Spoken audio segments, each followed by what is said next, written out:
আজকে আমরা একটা এক্সপেরিমেন্ট করতে চলেছি, যে এক্সপেরিমেন্টের থ্রু দিয়ে আমরা দেখব যে একটা সলিড স্টিল নিডল কি ওয়াটারের উপরে ফ্লোট করতে পারে।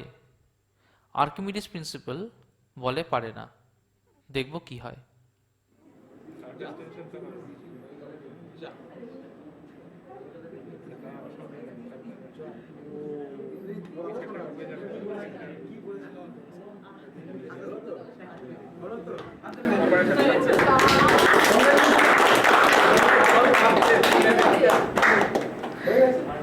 তাহলে নিডল ফ্লোট করছে এবং এটা completely made up of steel, যার ডেন্সিটি প্রায় 5 গ্রাম পার সেন্টিমিটার কিউবের কাছাকাছি, যেখানে জলের ডেন্সিটি হচ্ছে 1 গ্রাম পার সেন্টিমিটার কিউব। ফ্লোট করছে। তাহলে কি আর্কিমিডিস ভুল বলেছিল? দেখেছি এটা লুজ আছে। কীরকম আছে? লুজ আছে। এর উপরে মোবাইলটাকে রেখে দিলাম। কীরকম আছে? টাইট হয়েছে না, স্যাগড আছে এখনো। তোরা কি টাইট করে ধরেছিস? না। এবার তোরা টান টান, আরো টান, আরো টান। কি হচ্ছে? আটটু, ঠিক আছে ঠিক আছে। কি হচ্ছে মোবাইলটা? টান আরো। কি হচ্ছে মোবাইলটা? তাহলে মোবাইলটা কি করে উঠে যাচ্ছে? এরকম। ও তো তাহলে এরকম ছিল, লুজ কর।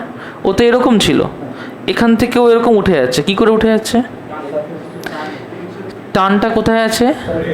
সারফেসে। তাহলে সারফেস একটা প্রেশার দিতে পারে। এই প্রেশার বলছি, সারফেস একটা ফোর্স দিতে পারে, প্রেশারও দিতে পারে। সারফেস একটা ফোর্স দিতে পারে। তাহলে সারফেস একটা ফোর্স দিতে পারে। তাহলে যেরকম ফোর্স দেবে সেই হিসেবে এটা ততটা টান টান হবে, রাইট? Thank you. দুজন বসে পড়। ওকে, দুজন বসে পড়। তো মনে কর যে তোর কাছে একটা সারফেস আছে। তুই কি করলি যে এইখানটা একটা দড়িকে, দড়ি বলবো না, সুতো বলবো, একটা সুতোকে জাস্ট এরকম একটা লুপ তৈরি করে তুই একটা সারফেসের উপর রেখে দিলি। সারফেসে রাখলে কী হবে? সারফেস ওটাকে পুল করবে। সারফেস কী করবে? ওটাকে পুল করবে। তাহলে ও ওটাকে বিভিন্ন দিকে পুল করবে, তাই না? বিভিন্ন দিকে পুল করবে। আমরা একটু আগেই দেখলাম। তাহলে একটা সারফেস যে টেনশন দিয়ে একটা কিছুকে পুল করে তাকে তো আমরা সারফেস টেনশন বলি। তাহলে এটাকে যদি পুল করে তাহলে লুপটা কীরকম হবে? এরকম থাকবে না গোল হয়ে যাবে? গোল হয়ে যাবে। তাহলে দেখতে পাবো যে সারফেস যেহেতু এটাকে পুল করছে, তাহলে লুপটা এই রকম হয়ে যাবে, তাই না? তার কারণ তাকে চতুর্দিক থেকে সারফেসটা পুল করেছে। এই যে ফেনোমেনাটা, যে কোনো সারফেসের একটা প্রপার্টি আছে টানার বা একটা টেনশন ক্রিয়েট করার, এটাকেই আমরা বলবো সারফেস টেনশন। এটাকে কি বলবো? শুনতে পাইনি, কি বলবো? গুড, লিখে নাও। আচ্ছা আচ্ছা, যদি আমি তোকে বলি যে আমাদের প্ল্যানেট, যে কোনো প্ল্যানেট, একটা প্ল্যানেটকে তুলে নে। প্ল্যানেট যখন তৈরি হয়েছিল তখন তো মোল্টেন ছিল না, সলিডিফাইড ছিল? মোল্টেন ছিল, তার মানে ফ্লুইড লাইক ছিল। আমাদের কি কোনো প্ল্যানেট আছে যেটা পিরামিড শেপের, স্কোয়ার, রেক্ট্যাঙ্গেল, মানে অন্য কোনো 3D ফিগার, কিউব, কিউবয়েড, প্যারালোপিপেড কিছু নেই তো? একমাত্র একটাই ফিগার আছে। কি আছে? স্ফেরিক্যাল। আর যার রোটেশন বেশি তার জন্য একটা ইলিপসয়েড টাইপের, কিন্তু আলটিমেটলি স্ফেরিক্যাল। তার মানে আমাদের প্ল্যানেট হচ্ছে স্ফেরিক্যাল। কেন স্ফেরিক্যাল? কেন স্ফেরিক্যাল? আমরা একটা এক্সপেরিমেন্ট করব, অঙ্কের এক্সপেরিমেন্ট। কীরকম? তোমাকে ভলিউম বার করতে বলছি একটা স্কোয়ারের। কার ভলিউম বার করতে বলছি? একটা স্কোয়ারের। সাপোজ একটা স্কোয়ারের ভলিউম হচ্ছে এ কিউব, রাইট? তার যদি সাইড এ হয়, suppose this is 1000, okay? A cube হচ্ছে suppose 1000 centimetre cube. This is for a square. এইটার উপরে বেস করে কিউব, ফর আ কিউব, এটার উপরে বেস করে তুমি বার করবে surface area, surface area of cube, total surface area বার করবে। যে যদি একটা স্ফিয়ার হতো যার ভলিউমটা এই কিউবের সেম হতো, তাহলে সেই স্ফিয়ারের সারফেস এরিয়া। এই দুটো জিনিস বার করো, বার করো সেটা বার করো। কিউবের সারফেস এরিয়া বার করবে। এই সেম ভলিউম যদি কোনো একটা স্ফিয়ারের হয় তাহলে তার সারফেস এরিয়া কত হবে তুমি সেটাও বার করবে। ওকে, বার করো।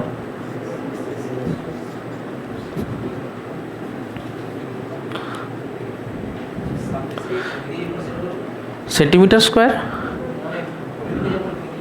ভলিউমকে ভি দিয়ে রিপ্রেজেন্ট করছি, সারফেস এরিয়া অফ কিউবকে এ সি দিয়ে রিপ্রেজেন্ট কর, আর সারফেস এরিয়া অফ স্ফিয়ারকে এ এস দিয়ে রিপ্রেজেন্ট কর। বল। Centimetre square. তাহলে সারফেস এরিয়া অফ কিউব হচ্ছে 600 সেন্টিমিটার স্কোয়ার, রাইট? আচ্ছা, হ্যাঁ, surface area of cube 600 centimetre square. আর সারফেস এরিয়া অফ স্ফিয়ার কত এসেছে? ক্যালকুলেটর ইউজ করো। সারফেস এরিয়া অফ স্ফিয়ার কত এসেছে? 4/3 পাই আর কিউব হচ্ছে 1000, তাই না? 4/3 পাই আর কিউব 1000। তাহলে 4 পাই আর স্কোয়ার হচ্ছে সারফেস এরিয়া, তাহলে সেটা কত হয়? 4/3 পাই আর কিউব হচ্ছে 1000 সেন্টিমিটার কিউব। তাহলে 4 পাই, তাহলে আর কিউব কত হচ্ছে? আর কিউব হচ্ছে 1000 বাই 4 পাই টাইমস 3, আর হচ্ছে এর কিউব রুট বাই 4 পাই। তাহলে 4 পাই আর স্কোয়ার কত হচ্ছে? তাহলে 4 pi into 3 into 1000 by 4 pi whole to the power 3/2, না 2/3। এটা যা হয় দেখো কত হচ্ছে, কত এসছে? কার এসছে? 3000 এসছে। 3000 এসছে। যা এসছে সেটাই আমরা দেখছি। বাকিরা একটু করে দেখো কার কি এসছে। 3000 আসলে 3000 একবার আরেকজন করে দেখো, আরেকজন করে দেখো জলদি। ওটা তো অনেক বেশি হয়ে গেল, অত তো হওয়ার কথা না। ক্যালকুলেটর দাও কেউ একটা আমাকে। Anyone calculator? 240 বেরোচ্ছে, দেখছি। 3 into 1000 divide by 4 divide by 3.14 whole, দাঁড়া আমি একটু দেখে নিচ্ছি, ইন্টু 4 ইন্টু 3.14, 483.5। ওকে, 483.5। তার মানে এখান থেকে আমরা কি বুঝলাম? যে এইটা আসছে 483.5 সেন্টিমিটার স্কোয়ার, তাই না? আচ্ছা, প্রশ্ন হচ্ছে তাহলে আমার স্ফিয়ার আর কিউব দুজনেরই ভলিউম সেম না, কিন্তু সেম ভলিউমে সারফেস এরিয়া মিনিমাম কার? মিনিমাম কার?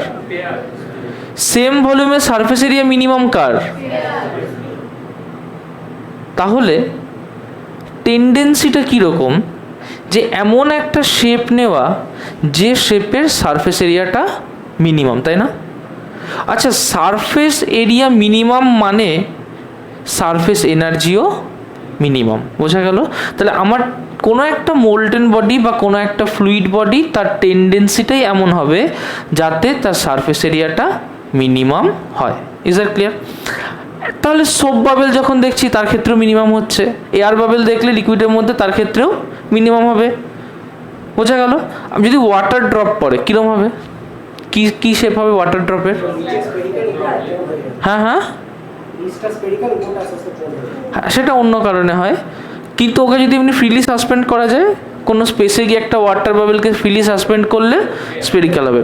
আচ্ছা, ছোটো ছোটো একদম ছোটো ছোটো মার্কিউরি ড্রপ কীরকম দেখতে হয়? স্ফিয়ার, তাই না? আচ্ছা, কখনো তোরা দেখেছিস যে আমরা যখন মোম নিয়ে খেলা করতাম ছোটোবেলায়, জলের উপরে যদি মোমের ফোঁটা ফেলতাম কি হতো? ওটা সারফেসে পড়লে ফ্ল্যাট হয়ে যেত, রাইট? কিন্তু ওটা যদি কোনোভাবে পেনিট্রেট করে ভেতরে ঢুকতো তাহলে ওটা গোলই হতো, সারফেসটা শক্ত বলে ফ্ল্যাট ফ্ল্যাট টাইপের হয়ে যায়। আচ্ছা, তাহলে এইটুকু আমরা বুঝলাম।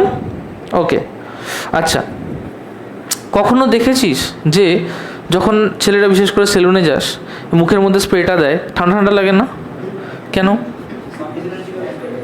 সারফেস এনার্জি কম হয়ে যায় তাই। তার মানে কি, যে ধর একটা জল দিচ্ছে, তাহলে জলের টোটাল যা সারফেস ছিল, যদি সেটা ড্রপলেট হয়ে যায় তাহলে তার সারফেসটা বেড়ে যায় না কমে যায়? মনে কর, আবার একটা অঙ্ক কর, এই সেম অঙ্কটা কর, কিন্তু কি করলাম, এইটাকে দুটো ভলিউমে ডিভাইড করে দিলাম। কি করলাম, এটা তো একটা বল ছিল লিকুইডের, একটা স্ফিয়ার ছিল লিকুইডের, এটাকে কি করেছি, দুটো ভলিউমে ডিভাইড করে দিয়েছি। তাহলে এর টোটাল ভলিউম যদি 1000 সেন্টিমিটার কিউব হয়, তাহলে এক একটা 500 সেন্টিমিটার কিউব করে, তাই না? বার কর এইটার এরিয়া কত হবে, বার কর দেখি। 500 সেন্টিমিটার কিউব হলে তার এরিয়া কত হয়, বার কর তো। জমজম কিছু না, একবার এই ফর্মুলায় বসিয়ে দেবে, এখানে 500 বসালেও চলে আসবে। 500 সেন্টিমিটার কিউব হলে এই এরিয়াটা কত হচ্ছে, বার কর জলদি।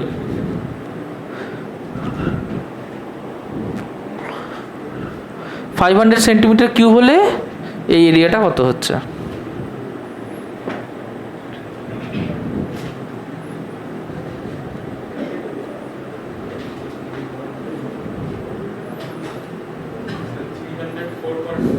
কত হচ্ছে? 304.5 সেন্টিমিটার স্কোয়ার হচ্ছে এর এরিয়া, তাই না? তার মানে কি হলো, তার মানে গল্পটা এরকম হলো যে আমার কাছে এরকম একটা ড্রপ ছিল যার ভলিউম ছিল 1000 সেন্টিমিটার কিউব। যখন 1000 সেন্টিমিটার কিউব ছিল তখন এর এরিয়া ছিল 483.5 সেন্টিমিটার স্কোয়ার। এখান থেকে আমি দুটো ড্রপলেটে এটাকে ডিভাইড করলাম, তাহলে একটা ছোট ড্রপলেট আর একটা ছোট ড্রপলেট, রাইট? এক একটা ছোট ড্রপলেট 500 সেন্টিমিটার কিউব করে, তার এক একটার এরিয়া এলো 304.5 সেন্টিমিটার স্কোয়ার করে, রাইট?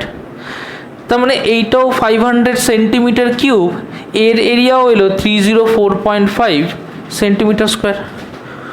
কিন্তু দুটো মিলিয়ে ভলিউম কত? শুনতে পাচ্ছি না, দুটো মিলিয়ে ভলিউম কত? 1000 সেন্টিমিটার কিউব। দুটো মিলিয়ে এরিয়া কত? 607 সেন্টিমিটার স্কোয়ার, রাইট? তা 609। সো 609 সেন্টিমিটার স্কোয়ার যখন দুটো ড্রপলেট তৈরি হলো তখন তার area of the single drop কত ছিল? 483.5। সারফেস এরিয়া বেড়েছে না কমেছে? এনার্জি কোথা থেকে পাবে? না, এনার্জি কোথা থেকে পাবে? এনার্জি ও গুড, তাহলে এনার্জি ও ভেতর থেকে ইউজ করবে। যদি ভেতর থেকে ইউজ করে, কোনো একটা বডির ভেতরে যে এনার্জিটা থাকে সেটা in the form of kinetic energy of molecules থাকে। যদি একটা বডিকে হিট করি তাহলে তার এনার্জি বেড়ে যায়। কিভাবে বেড়ে যায়? তার মলিকিউলের কাইনেটিক এনার্জি বেড়ে যায়, রাইট? তাহলে ও যদি একটা সারফেসকে ইনক্রিজ করে তাহলে ও কোনো একটা জায়গা থেকে এনার্জি নিয়ে ইনক্রিজ করবে, আর সেই জায়গাটাই হবে ওর ভেতরের internal energy. Is that clear? এবার ওই ইন্টারনাল এনার্জি নিয়ে ইনক্রিজ করলো, যেই না ও ইনক্রিজ করেছে তখন কি হবে, ওর এনার্জি ভেতরে ডিক্রিজ করে গেল। ভেতরে এনার্জি ডিক্রিজ করে গেলে গরম হবে না ঠান্ডা হবে? ঠান্ডা হবে। তাই ওইটা আমার কাছে গরম লাগবে না ঠান্ডা লাগবে? ঠান্ডা। কনসেপ্ট ক্লিয়ার হয়েছে?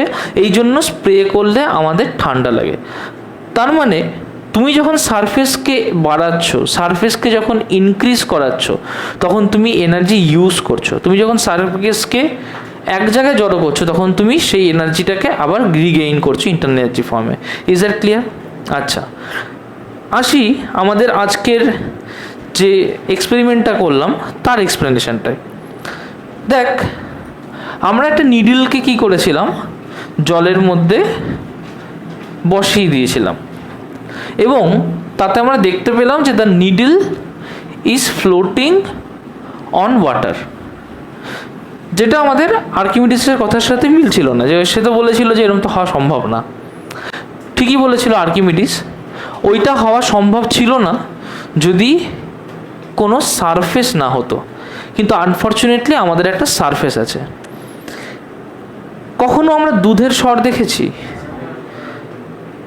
দুধের স্বর যদি তুই সব এক জায়গায় করিস, বলতো সেটা সলিড হবে না লিকুইড হবে?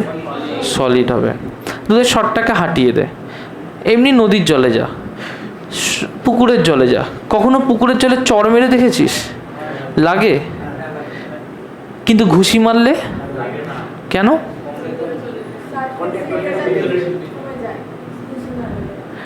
ওকে, এইভাবে ভাবি যে যখন তুই ওটার উপর একটা চড় মারছিস, তার মানে তুই কিন্তু ওটাকে পেনিট্রেট করতে পারছিস না। পারছিস কি পেনিট্রেট করতে পারছিস না। তার মানে যদি লিকুইডের সারফেসের উপরে তোর ব্যথা লাগে, তার মানে লিকুইডের সারফেসের উপরটা একটা সলিড লাইক বিহেভ করছে। সলিড নয়, বাট কিরম বিহেভ করছে? লাইক আ সলিড, তাই না? লাইক আ সলিড। কেন হচ্ছে সেটা আমরা আরও ডিটেলসে এই চ্যাপ্টারে আরেকটু পরে গিয়ে পড়বো। তাহলে আমরা এইটুকু বুঝছি যে উপরের লেয়ারে এমন কিছু একটা প্রপার্টি আছে যার জন্য সে অলমোস্ট একটা সলিড লাইক বিহেভ করছে কখনো কখনো, রাইট? আমার নিডলটাকে আমি এখানটায় ড্র করছি। Suppose this is the needle. Yes, this is the needle. নিডলের পেছনে যে হোলটা থাকে সেটা। এবার আমরা যখন নিডলটাকে রেখেছি, we kept this needle on a surface, right? যে সারফেসটার উপরে রেখেছি, একটা জিনিস খেয়াল করেছিস, নিডলের পাশের যে জলটা সেটা এরকমভাবে হয়ে আছে, এরকমভাবে হয়ে আছে। কখনো খেয়াল করেছিস এটা? যে ভিডিওটা আমরা একটু আগেই করলাম, যেটা তোরা সবাই মিলে গোল করে দেখলি, সেখানে যে নিডলটা রাখা ছিল, বাড়ি গিয়ে ভিডিওটা দেখিস আর একবার, দেখবি তার উপরে যখন নিডলটা রয়েছে জলের উপরে, যেন মনে হচ্ছে ঠিক চাদরটার উপরে যখন মোবাইলটা রেখেছিলাম, ঠিক সেম টাইপের একটা ইভেন্ট, একদম অ্যাজ ইট ইজ সেম টাইপের একটা ইভেন্ট মনে হচ্ছে। তার মানে নিশ্চয়ই যেন মনে হচ্ছে যে আমি কোনো একটা জিনিসের উপরে ওকে রেখে দিয়েছি, যেটা ইজ লাইক আ মেমব্রেন, তাই না? অ্যাকচুয়ালি কি হচ্ছে যে এই নিডলটাকে, এই সারফেসটা এই বরাবর পুল করছে, এই বরাবর পুল করছে, এই বরাবর পুল করছে, এবং যতগুলো পসিবল কন্ট্যাক্ট পয়েন্ট আছে সে সব কন্ট্যাক্ট পয়েন্ট দিয়ে তাকে পুল করছে। Is that clear? হ্যাঁ বল।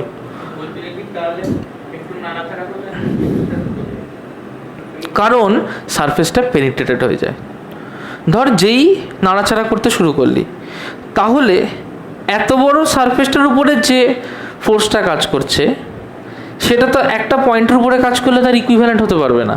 মানে তুই যদি একটা সলিডও ভাবিস, তুই মনে কর যে একটা তোর সলিড আছে, তার উপরে তুই একটা খুব ভারী কিছু পয়েন্টেড রেখেছিস, সেইটাও কি সলিডটা মেনটেন করতে পারবে না? পেনিট্রেটেড হয়ে যাবে। তাহলে এরও একটা লিমিটেশন আছে, ঠিক আছে? হ্যাঁ বল। না, জল দেখ, জল has more adhesive property than cohesive property. আমরা অ্যাডহেসিভ কোহেসিভ প্রপার্টি পড়েছি? পড়িনি। আচ্ছা, তাহলে একটু পরে বোঝানোর সময় বলি একবারে, সুবিধা হবে।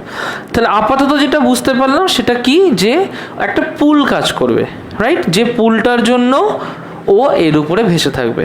এই যে পুলটা কাজ করছে সারফেস বরাবর, সেটাকে আমরা বলবো সারফেস টেনশন। কি বলবো আমরা? শুনতে পাইনি, জোরে বলবে। গুড। তাহলে আমরা আজকে পড়ছি সারফেস টেনশন। নিউটনিয়ান ফ্লুইডটা না একটা ভীষণ অন্য রকমের কনসেপ্ট, ঠিক আছে? ওইটাই আমরা যাবো না। একটা প্লাস্টার অফ প্যারিসকে জল দিয়ে গুলে জোরে ঘুষি মেরে দেখবি হাত ফুটো হয়ে যাবে, ভেঙে যাবে, কিন্তু সেটাকে এমনি আঙুল দিয়ে ডুবিয়ে দিয়ে দেখবি ডুবে যাবে। হ্যাঁ, ওটা কী হয়, নিউটনিয়ান ফ্লুইডটা তার স্ট্রাকচারটা রিটেন করতে চায় যদি একটা হাই ইম্প্যাক্ট হয়, ওর সাথে এর কোনো সম্পর্ক নেই, ঠিক আছে? এটা অন্য জিনিস। আচ্ছা, একটুখানি আমরা পড়ি। তাহলে আমি মনে করো তোমাদেরকে একটা লুপ দিলাম, সবাই লিখবে।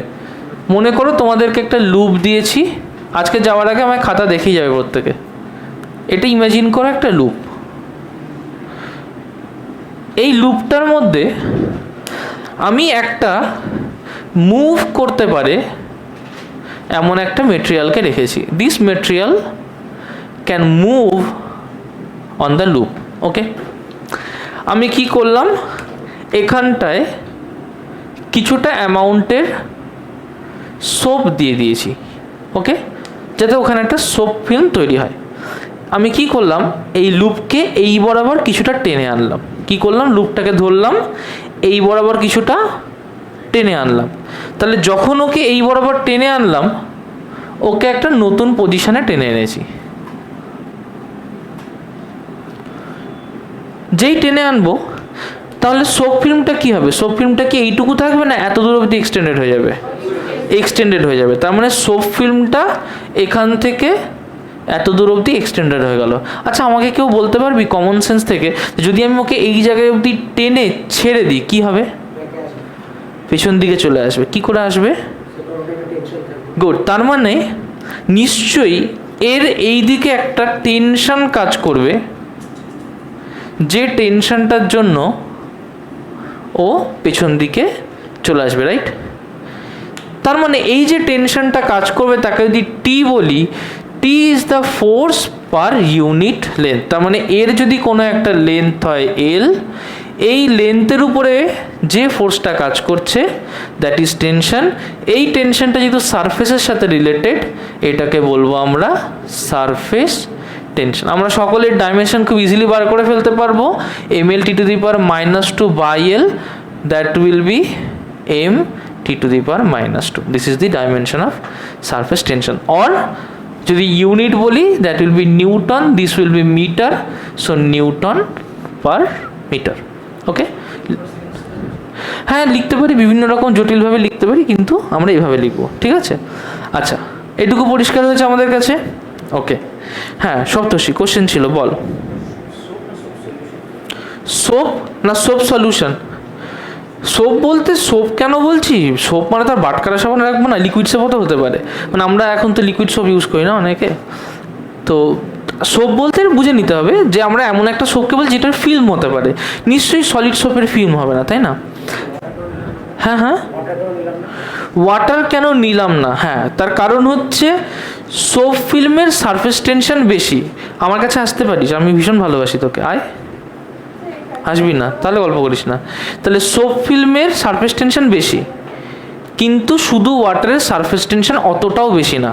যেহেতু সোপ ফিল্মের সারফেস টেনশন বেশি, তাই আমরা সোপ ইউজ করি। হ্যাঁ রেশমি বল। বাবা ফ্যানটা একটু অফ করে দে না, ওসি নেট অফ করে দে। হ্যাঁ হ্যাঁ, মার্কিউরি তো হবেই না, মার্কিউরি যে হবেই না। আচ্ছা চলো, বুঝতে পেরেছি। আসি আমরা নেক্সট প্রপার্টিতে। আচ্ছা, আমরা যখন জামা প্যান্ট কাচি তখন আমরা ডিটারজেন্ট কেন ইউজ করি? জামা প্যান্ট কাচার সময় কেন জলে ধুলে সব কাচা যায় না? কেন আমাদেরকে ডিটারজেন্ট ইউজ করতে হয়? কেন সোপ ইউজ করতে হয়? হ্যাঁ,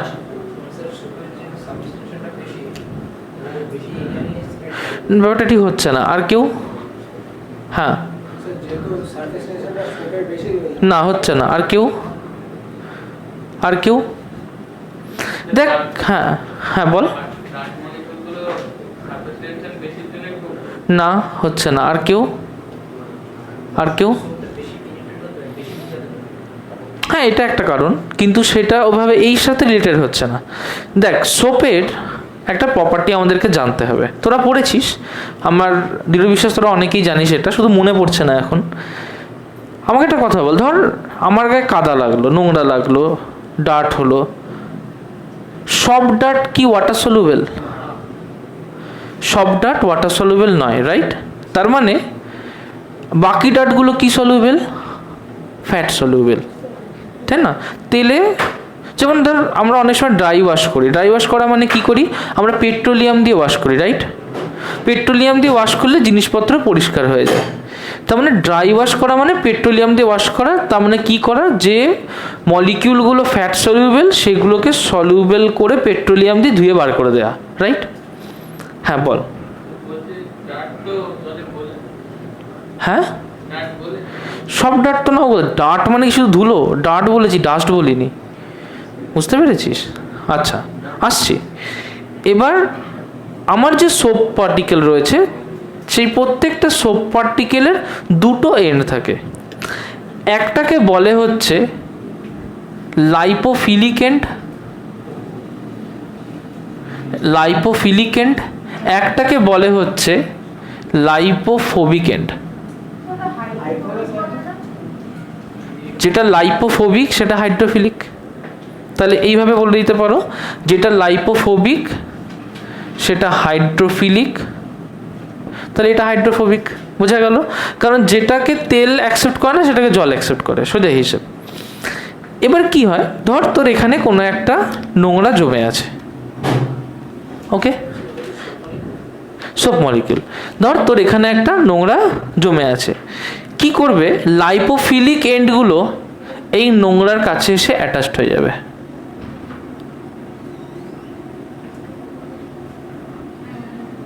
বলতো এবার কি নোংরাটা এসকেপ করতে পারবে? কারণ এই পেছনের এন্ডগুলো হচ্ছে হাইড্রোফিলিক বা লাইপোফোবিক। পরিষ্কার হলো? তাহলে এইগুলোর সাথে কে অ্যাটাচড হবে? Water molecule. তাহলে ওয়াটার মলিকিউল একে চতুর্দিক দিয়ে ঘিরে রাখলো, ডার্ট মলিকিউলটা ভেতরে আটকে থাকলো। এবার যখন তুই জলটা ধোয়া দিলি, জলের সাথে এটা বেরিয়ে চলে গেল। বোঝা গেল কথাটা? এবার এইটা আটকে থাকবে কেন? কেন আটকে থাকবে? লাইপোফিলিক বলে তো অ্যাট্রাক্টেড হলো, কিন্তু এরকম গোল হয়ে আটকে থাকবে কেন? হ্যাঁ, অবশ্যই এটা তো আমাদের core reason, adhesive cohesive force. কিন্তু আটকে থাকবে এক জায়গায়, তার কারণ হচ্ছে এর ইনওয়ার্ড একটা ফোর্স কাজ করবে যে ওকে এক্সটেন্ড করতে দেবে না। বোঝা গেল কথাটা? Is that clear? তার মানে ও অ্যাফিনিটি আছে বলে ধরলো, কিন্তু ধরে সবগুলো এক জায়গায় থাকবে কেন? কলোনি টাইপের করে আছে কেন? তার কারণ ও এক্সপ্যান্ড করতে পারবে না, ওকে একটা ফোর্স ভেতর দিকে টেনে রেখে দেবে। Is that clear? This is the surface tension force. Concept clear হয়েছে? আচ্ছা, নেক্সট যে জিনিসটা জানবো সেটা হচ্ছে কোহেসিভ অ্যান্ড অ্যাডহেসিভ ফোর্স। আচ্ছা, এই যে জলগুলো গাছের মধ্যে দিয়ে উঠে উঠে উঠে উঠে চলে যায়, বা এই যে আমরা অনেক সময় দেখছি ধর এখানে একটা জল পড়ে আছে, আমরা যেই একটা নেতা ফেলে দিলাম, পুরো জলটা চুষে নিল। কেন? ওর মধ্যে থরি না কোনো মোটর লাগিয়েছি, তাহলে জলটা অ্যাবজর্ব করে নিল কী করে? দেখেছিস তো এটা? আমাদের জামার ঘামলে আমার জামা অ্যাবজর্ব করে নেয়, কটনের জামা হলে অ্যাবজর্ব করে নেয়। কেন? কেন করে এইগুলো? ধর আমি এক মুঠো জল নিয়ে কাঁচের উপরে ছুঁড়ে মারলাম, কাঁচের উপরে লেগে থাকে জলগুলো, কেন? হ্যাঁ, সে তো বুঝছি, ঠিক আছে। তার কারণ হচ্ছে দু ধরনের ফোর্স আছে। একটা ফোর্স হচ্ছে অ্যাডহেসিভ ফোর্স, একটা ফোর্স হচ্ছে কোহেসিভ ফোর্স। সপ্তর্ষি, কোহেসিভ ফোর্স কাকে বলে আর অ্যাডহেসিভ ফোর্স কাকে বলে বল?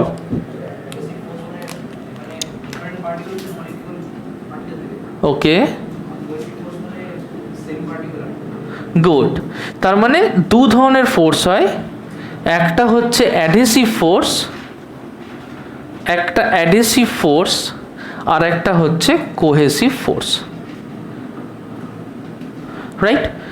অ্যাডহেসিভ ফোর্স হচ্ছে force between two different particles, এটা হচ্ছে between two different particles. Cohesive force হচ্ছে বিটুইন টু সেম পার্টিকেলস। তার মানে আমি যদি বলি যে যখন জলটাকে দেয়ালে ছুঁড়ে মারলাম, তখন কি একটা জল আটকে ছিল? অনেকগুলো জল আটকে ছিল। তাহলে অনেকগুলো জল যদি আটকে থাকে, তাহলে জলের সাথেও জল আটকে আছে, কোহেসিভ। আবার আমি যখন গ্লাসের উপরে ছুঁড়ে মেরেছি, গ্লাস তো সিলিকন ডাইঅক্সাইড আর ওটা তো H2O, দুটো তো আলাদা আলাদা জিনিস। তাহলে একটা গ্লাস মলিকিউল একটা সিলিকন ডাইঅক্সাইড মলিকিউলকে অ্যাট্রাক্ট করছে, তাই তো আটকে আছে। তাহলে ওটা কি force? Adhesive force. Concept clear হয়েছে? এবার কি হয় যে আমরা যখন চারিপাশে দেখি, তখন কি দেখি? সব সময় কি এরকমই হয় যে আমার অ্যাডহেসিভ ফোর্স বেশি, কোহেসিভ ফোর্স কম? এরকমই কি হয়? নাকি কোনো কোনো সময় আমরা এরকমও দেখি যে আমার কোহেসিভ ফোর্স বেশি, অ্যাডহেসিভ ফোর্স কম? আচ্ছা, যদি অ্যাডহেসিভ ফোর্স বেশি হয় কি হবে? হ্যাঁ হ্যাঁ, আচ্ছা, আর কেউ আরেকটু বেটার পেতে? হ্যাঁ, যেটার সাথে ওকে টাচ করবো সেটা আটকে থাকবে। আচ্ছা, কোহেসিভ ফোর্স বেশি হলে কি হবে? তাতে আমি হ্যাঁ কি ইভেন্ট দেখতে পাবো? গুড। তার মানে কোনো একটা বডির যদি কোহেসিভ ফোর্স অ্যাডহেসিভ ফোর্সের থেকে বেশি হয়, তাহলে সে নিজের মধ্যে থাকতে বেশি পছন্দ করবে, সে তো কারোর সাথে চিপকাতে পছন্দ করবে না। ও কি চাইবে? নিজের মধ্যে থাকি, রাইট? মার্কারি ড্রপ আমরা দেখেছি, মার্কারি ফেলে দিলে টলটল করে এগিয়ে যায়, তাই না? বা ওকে ও কোনো জায়গার সাথে চিপকে থাকে না, ওদিকে জল ঢেলে দিয়ে দেখি মাটির সাথে লেগে আছে, সরতে যায় না। এই মেঝেতে জল ঢেলে দিয়ে মেঝের সাথে লেগে গেছে, লেপটে গেছে। মার্কারিতে হয় না, দেবী দেখি যেখানে সরে যাবে, যেদিকে পারবে সরে যাবে, সামান্য ঢাল পেলেই চলে যাবে, রাইট? ও তো লেগে থাকবে না। তার মানে যার অ্যাডহেসিভ ফোর্স বেশি হবে তার অন্য কোনো সারফেসের সাথে স্টিক করে থাকার টেন্ডেন্সি বেশি হবে। যার অ্যাডহেসিভ ফোর্স কম হবে তার অন্য কোনো সারফেসের সাথে টেন্ডেন্সি স্টিক করে থাকার টেন্ডেন্সি কম হবে। যেমন মার্কারি, অ্যাডহেসিভ ফোর্স কম, কোহেসিভ ফোর্স বেশি। আর ওয়াটার, অ্যাডহেসিভ ফোর্স বেশি, কোহেসিভ ফোর্স কম, তাই water sticks to a glass. হ্যাঁ বল।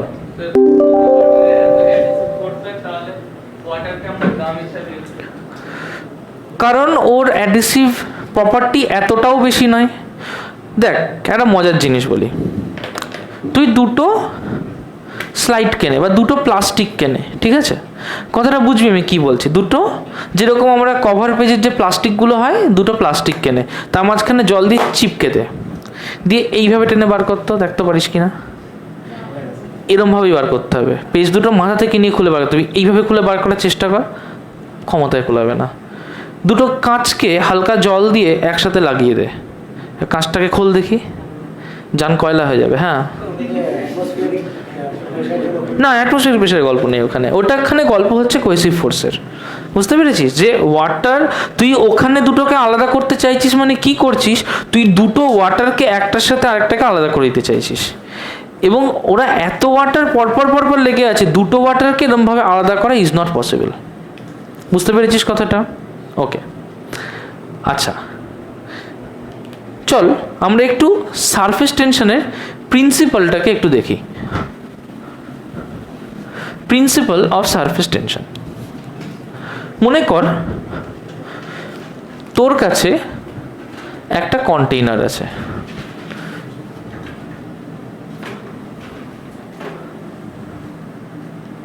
ওকে? তোর কাছে কন্টেইনারটা আছে। এই কন্টেইনারে তুই একটা লিকুইডকে রেখেছিস, যে লিকুইডের সারফেস হচ্ছে এটা।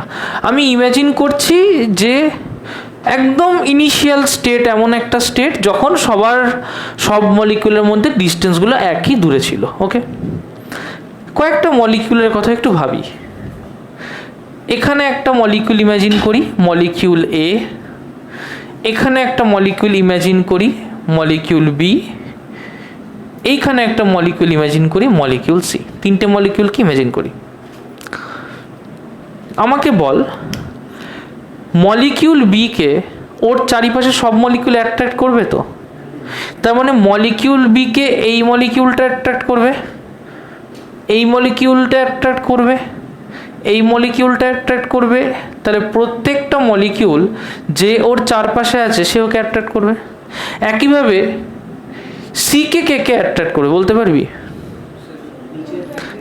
আচ্ছা, তাহলে সিকে নিচের দিকে একটা মলিকিউল অ্যাট্রাক্ট করবে, তার মানে সিকে এ অ্যাট্রাক্ট করবে। ওকে, সিকে এ পাশে একটাকেও অ্যাট্রাক্ট করবে, রাইট? এই পাশে একটাকেও অ্যাট্রাক্ট করবে, রাইট? এই পাশে কিন্তু উপরের দিকে দেখ, তবু উপরের দিকে অল্প আছে, মানে একদম নেই এমনটা তো নয়।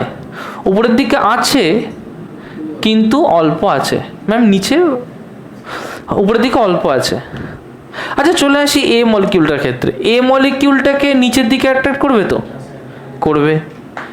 এই পাশে করবে, এই পাশে করবে, এই বরাবর করবে, এই বরাবর করবে। উপরের দিকে একটুও না।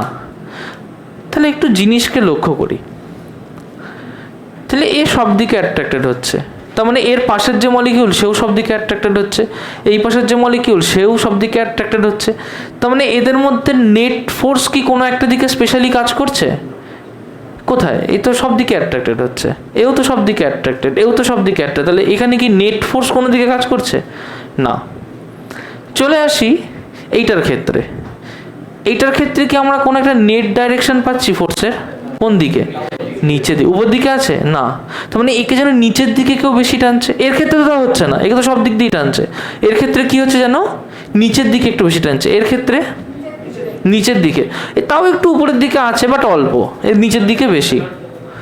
হ্যাঁ আছে উপরের দিকে অল্প, নিচের দিকে বেশি। নিচে যদি 10 হয় উপরে হচ্ছে 3, মানে 7 নিচের দিকেই থাকছে, বেশি থাকছে। তার মানে আমি কি এরকম ভাবতে পারি যে মলিকিউলটা এখানে আছে সে যদি নিচের দিকে টান পায় তাহলে সে নিচে আসতে চাইবে, রাইট? তাহলে এই সারফেসের কাছে থাকা মলিকিউলগুলো কি চাইবে? যে ও এই সারফেসের কাছাকাছি এসে থাকবে, তাই না? যেই সারফেস থেকে একটা ডিস্টেন্স আমি চলে যাব দূরে, তখনই দেখব যে আর তাতে কিছু যায় আসছে না। কিন্তু সেই একটা ডিস্টেন্সে আসার আগে অবধি মলিকিউলগুলোর এখানে গ্যাদারিং বেড়ে যাবে না? আচ্ছা, যেখানে মলিকিউলের গ্যাদারিং বেড়ে যায় সেখানে মলিকিউলের নাম্বার ডেন্সিটি বাড়ছে না কমছে? বাড়ছে।